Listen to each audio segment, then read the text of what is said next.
সপ্তম বেতন কমিশনের চেয়ারম্যান এবার বদল হলেন। নতুন দায়িত্বে আসছেন নবীন প্রকাশ। বিজ্ঞপ্তি জারি অর্থ দপ্তরের। প্রাক্তন আইএএস নবীন প্রকাশ অতিরিক্ত মুখ্য সচিব ছিলেন। আগে প্রাক্তন আইএএস অতনু চক্রবর্তীকে নিয়োগ করেছিল রাজ্য। 22শে জুলাই সপ্তম বেতন কমিশন গঠন করে রাজ্য সরকার। মিড ডে মিলের দায়িত্ব ইসকনের হাতে থাকলেও পড়ুয়াদের হাতে থাকবে ডিমও। আলাদা করে তার ব্যবস্থা করবে রাজ্য সরকার। বুধবার একথা জানালেন মুখ্যমন্ত্রী শুভেন্দু অধিকারী।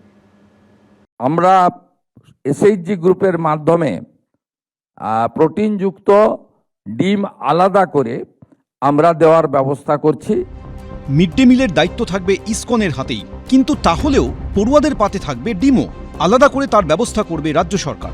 এত বছর ধরে মিড ডে মিলে যে ডিম দেওয়া হয় তা আর চালু থাকবে কিনা তা নিয়ে বিতর্কের মধ্যেই বুধবার একথা জানালেন মুখ্যমন্ত্রী শুভেন্দু অধিকারী। ক্ষমতায় আসার পরই মিড ডে মিলের দায়িত্ব ইসকনকে দিয়েছে নতুন রাজ্য সরকার। কলকাতায় শুরু হয়েছে পাইলট প্রজেক্ট। জেলার অনেক স্কুলের দায়িত্ব ইসকনকেই দেওয়া হয়েছে। এ নিয়ে অনেকেই প্রশ্ন তুলেছিলেন, তাহলে কি মিড ডে মিলের ডিম আর দেওয়া হবে না? যে বাচ্চাদের মিড ডে মিল বন্ধ করে দিয়েছেন, ডিমটা প্রোটিন, কেউ নিরামিষ খেলে আমার কোনো আপত্তি নেই, কিন্তু গ্রামের বাচ্চারা মিড ডে মিলটার জন্য স্কুলে যায়। মনে রাখবেন, এইটার জন্য বাচ্চারা স্কুলে যায়। এই অবস্থায় বুধবার শুভেন্দু অধিকারী জানিয়ে দিলেন, পড়ুয়াদের পাতে ডিম বন্ধ করা হবে না।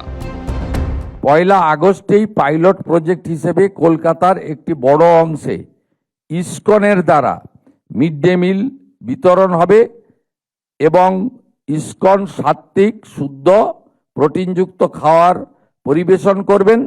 তার বাইরেও আমরা এসএইচজি গ্রুপের মাধ্যমে প্রোটিনযুক্ত ডিম আলাদা করে আমরা দেওয়ার ব্যবস্থা করছি। বিজেপি রাজ্যে ক্ষমতায় আসার পরই মিড ডে মিল ব্যবস্থায় পরিবর্তনের কথা বলা হয়। মিড ডে মিল তৈরির ক্ষেত্রে যাতে পরিচ্ছন্নতা ও পুষ্টির সঙ্গে কোনো আপোষ না হয় তা নিশ্চিত করতে ইসকনের হাতে দায়িত্ব তুলে দেয় সরকার। অনেকেই তখন বলেছিলেন, ব্যবস্থা ভালো হলেও শিশুরা মিড ডে মিলে পাতে ডিম পেলে খুবই খুশি হয়, তাই ডিম পুরোপুরি বন্ধ করে দেওয়া উচিত হবে না। এই নিয়ে আমিষ নিরামিষ রাজনৈতিক বিতর্কও তৈরি হয়। এই আবহে মিড ডে মিলে ডিম বন্ধ হবে না বলে জানালেন মুখ্যমন্ত্রী শুভেন্দু অধিকারী।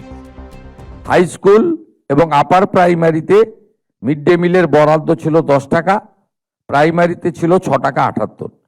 আমরা প্রাইমারির ক্ষেত্রে 10 টাকা করেছি, যাতে আমাদের এখানকার ছাত্রছাত্রী বা আগামী দিনের ভবিষ্যৎ তাদেরকে আমরা প্রোটিনযুক্ত সম্পূর্ণ আহার দিতে পারি।